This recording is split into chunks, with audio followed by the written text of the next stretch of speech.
Hey, my name is Lex, and I'm going to be doing my findings for the case study review that we had to do on Mr. Skylar Dirt.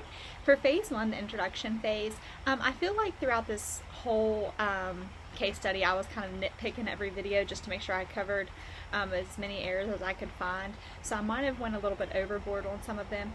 But for the first phase, Carrie Draber, she did not identify the patient whenever she first walked into the room with the two patient identifiers to even see if she had the right patient, and she did not identify herself.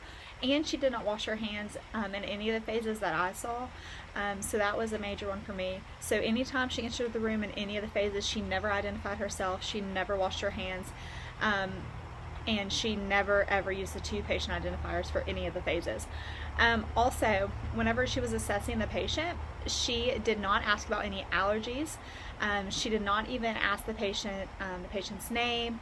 When the patient stated, "The ladies say I look 39," she responded inappropriately as a registered nurse, in my opinion, because she said, "Oh, I agree with that." I just don't know if that's something a registered nurse should do with a patient, because I don't feel like you should really flirt back with a patient. And she did not ask about a past medical history, and she did not ask the patient if he needed anything before she left.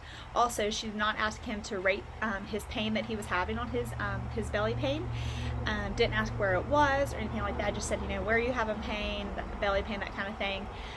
Didn't really ask how long has it been happening? Would you rate it on a scale of 1 to 10? Is it dollars sharp? Is there anything that makes it worse? Anything that relieves it? When did it start? None of those questions were ever asked on her assessment. So these are just some of the findings that I found for phase one.